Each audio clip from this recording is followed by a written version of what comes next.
Let's solve a tough question from NEET previous year. So question में ये दिया है कि एक शहर है एक्स और एक शहर है वाई। ब्लू बसेस जो है वो एक्स से वाई शहर की तरफ जा रही हैं रेगुलर इंटरवल पे। Let's say every T time के बाद एक बस निकल ही जाती है। सिमिलरली जो ग्रीन बसेस हैं वो वाई से एक्स की तरफ आ रही हैं और वो भी उसी रेगुलर इंटरवल में आ रही हैं। सभी बसेस की रफ्तार मान लेते हैं वी है, सभी की रफ्तार सेम है। ऐसा कहा गया कि जब एक स्कूटरिस्ट भी एक्स से वाई जा रही थी तो उन्होंने पाया कि एवरी 30 मिनट ये वाली बस उनको क्रॉस कर रही थी, है ना, ब्लू वाली, और एवरी 10 मिनट ग्रीन वाली बस उनको क्रॉस कर रही थी। तो हमें बताना है बसेस की स्पीड कितनी है और दो बसेस के बीच का टाइम इंटरवल कितना है ना। शानदार क्वेश्चन। तो भाई ये है वो सवाल नीट 2025 का है जो मैंने बताया, एग्जैक्टली सेम है। आप आराम से पॉज करके पढ़ लो। इसमें पूछा है दो बसेस के बीच का टाइम इंटरवल बताओ, कितनी देर में निकल रही है वो, और बसेस की स्पीड बताओ। मैंने बोला देखो भाई क्वेश्चन तो आप समझ गए कि जो स्कूटरिस्ट है वो चलेगा 60 से, ये बसेस इधर जा रही है वी से, वो बसेस इधर आ रही है वी से। सबसे पहले इस क्वेश्चन को रिलेटिव से अप्रोच करना चाहिए। रिलेटिव से बताता हूं, जो बस आगे जा रही है और स्कूटरिस्ट भी उसी डायरेक्शन में है, इनकी रिलेटिव रफ्तार आएगी v माइनस 60।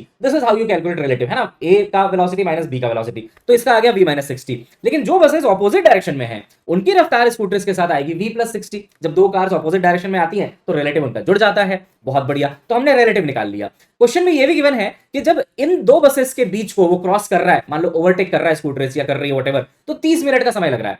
30 मिनट का मतलब होता है आधा घंटा, और रिलेटिव स्पीड है v माइनस 60। क्या मैं डिस्टेंस निकाल सकता हूं? हाँ, डिस्टेंस होता है स्पीड इंटू टाइम।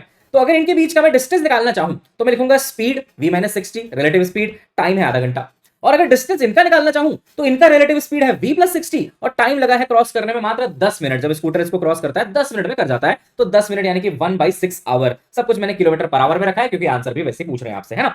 अब ये डिस्टेंसेस को मैंने इक्वेट कर दिया, क्यों?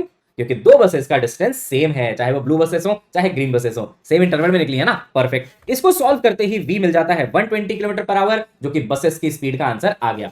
अब हमसे ये भी पूछा गया है कि दो बसेस के बीच में कितना टाइम गैप रहा होगा, एक बस के निकलने के बाद दूसरी बस कितनी देर बाद निकली होगी। तो हमने पहले तो यहाँ पे v रख के d निकाल लिया, तो डिस्टेंस आ गया यहाँ पे 120 रखने से 30 किलोमीटर। दो बसेस के बीच की दूरी है 30 किलोमीटर। दो बसेस के बीच की दूरी मुझे पता चल गई 30 किलोमीटर, उनकी रफ्तार पता चल गई 120, तो मैं टाइम इंटरवल भी निकाल लूंगा। टाइम हो जाएगा डिस्टेंस बाई स्पीड, डिस्टेंस है 30 किलोमीटर, स्पीड है 120, 1/4 आवर आ जाता है जो कि 15 मिनट होगा।